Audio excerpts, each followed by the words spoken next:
सहयोगी हमारे साथ जुड़ चुके हैं, सत्यजीत हमारे साथ, हमारे सहयोगी इस वक्त जुड़ चुके हैं रांची से, और साथ ही साथ हिमांशु हमारे साथ जुड़ चुके हैं दिल्ली से। सबसे पहले सत्यजीत का रुख करते हुए, सत्यजीत, 10वां समन जिसकी आज मियाद खत्म हो रही है, क्या जानकारी मिल पा रही? क्या कोई मेल पहुंचा है ईडी दफ्तर, मुख्यमंत्री दफ्तर से, जिसमें ये जानकारी हो कि वो कब पेश होंगे? देखिए, बिल्कुल, ये तो जेएमएम ने साफ तौर से क्लियर कर दिया था। कल ही उनके जो पार्टी के महासचिव हैं सुप्रिया भट्टाचार्य, उन्होंने कहा था कि सीएमओ से एक मेल गया है कि सीएम ने 31 जनवरी का वक्त दिया है पूछताछ के लिए। उस दिन वो अपना स्टेटमेंट रिकॉर्ड कराना चाहते हैं अपने इसी आवास में, जहां सुरक्षा बढ़ा दी गई है, और समय दिया गया है 1 बजे का। जेएमएम यही क्लेम कर रही है कि आखिर ईडी जो है इस तरह का प्रोपेगेंडा क्यों कर रही है। जब उसको सवाल पूछना है, उसने जब 27 तारीख को सम्मन दिया, उस वक्त उसने कहा कि आप 2 दिनों के अंदर बताइए कि आप आएंगे या हम पहुंचे वहां पे, और अगर आप आएंगे या फिर अगर स्टेटमेंट रिकॉर्ड करना है तो वो जगह कौन सी होगी, वेन्यू कौन सा होगा, दिन कौन सा होगा, और इसके अलावा वक्त कौन सा होगा। 29 से 31 के बीच आपको अपना स्टेटमेंट रिकॉर्ड कराना है, और उसके लिए 27 को उसने 2 दिनों का वक्त दिया था। तो कल 29 तारीख था, कल 29 तारीख जब खत्म नहीं हुआ था, 2 दिनों का उनके पास टाइम था, तो इसीलिए कल जो है जवाब दिया गया। लेकिन उसके पहले ईडी ने वहां पे दबिश दे दी।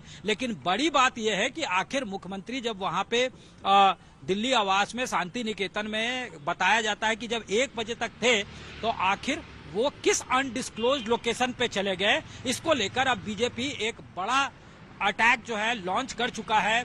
लगातार जो है अलग अलग नेता वो ट्वीट कर रहे हैं। कोई ये कह रहा है कि कहीं पंजाब तो नहीं चले गए, कोई ये कह रहा है कि सड़क मार्ग से आ रहे हैं। झारखंड के पूर्व मुख्यमंत्री अर्जुन मुंडा इस वक्त हमारे साथ जुड़ चुके हैं। इन पूरे परिदृश्य को आप कैसे देखते हैं? दिल्ली पहुंचना टीम का, उतनी देर छानबीन करना, वो कह रहे हैं 2 दिन का वक्त हमें दिया गया था, लेकिन फिर भी परेशान करने की कोशिश हो रही है।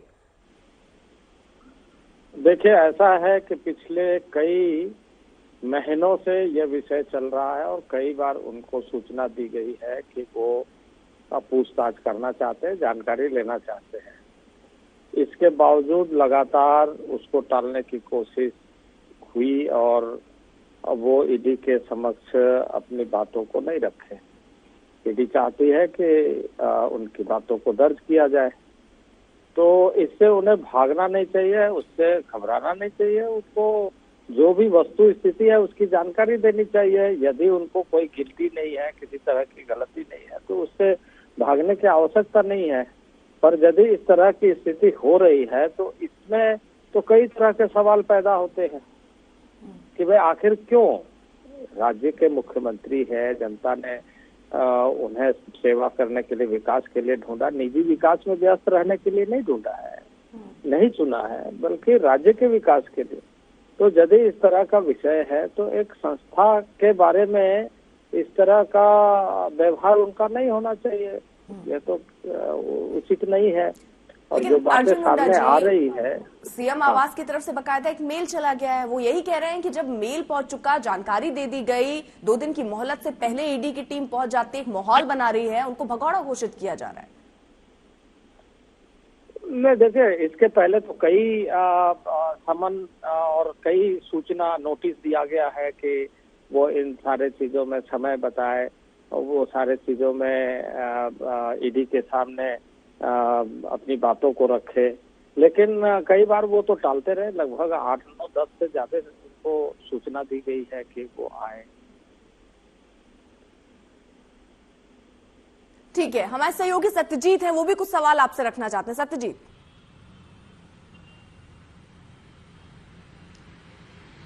ये पूछा जा सकता है कि जेएमएम ये क्लेम कर रहा है कि प्रोपेगेंडा हो रहा है। इसके पहले 20 जनवरी को पूछताछ हुई थी, तब ईडी ने कहा था कि 1-2 सिटिंग की और रिक्वायरमेंट है।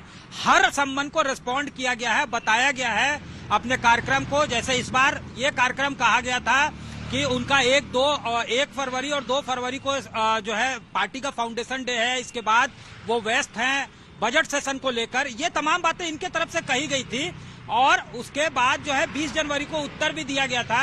बार बार जो है स्टेट में 7 घंटा उस दिन पूछताछ हुई थी। लेकिन ये जो है कहीं ना कहीं पॉलिटिकली मोटिवेटेड है, ये आरोप है जेएमएम का। जेएमएम की तरफ से साफ तौर से कहना है कि हर सम्मन को रिस्पॉन्ड किया जा रहा है। ये बताया जा रहा है कि क्यों नहीं पहुंच पा रहे हैं। हालांकि ये भी कहा बीजेपी अब ये कह रही है जाहिर तौर पे कि क्रिमिनल इन्वेस्टिगेशन। ठीक है, जरा सत्यजीत रहिए, क्योंकि बार बार सवाल जो है वो जेएमएम की तरफ से रखे जा रहे हैं कि आप पहली बार तो एक तो टाइम देते हैं, उसके बाद अर्जुन मुंडा जी एक सवाल ये भी है ना कि इतनी जल्दी जल्दी समन दिया जा रहा है। अमूमन कुछ वक्त का समय दिया जाता है एक समन से दूसरे समन के बीच, लेकिन लगातार समन 2 दिन का वक्त होता है, लेकिन 2 दिन खत्म होने से पहले ईडी की टीम दिल्ली पहुंच जाती है। बार बार दबाव बनाने की कोशिश हो रही है। देखिए, सीधी बात आपको कि ये किसी दल की बात नहीं है, ये कोई पार्टी के लोग प्रवक्ता के रूप में कहे, ये बात उचित नहीं है। संवैधानिक संस्थाओं के बारे में हर किसी को, जो चुने हुए जनप्रतिनिधि है, उसकी एक मोरल रिस्पॉन्सिबिलिटी रहती है कि उस संस्थाओं का सम्मान करते हुए उसका जवाब दे, उसके बारे में पूरी जानकारी दे।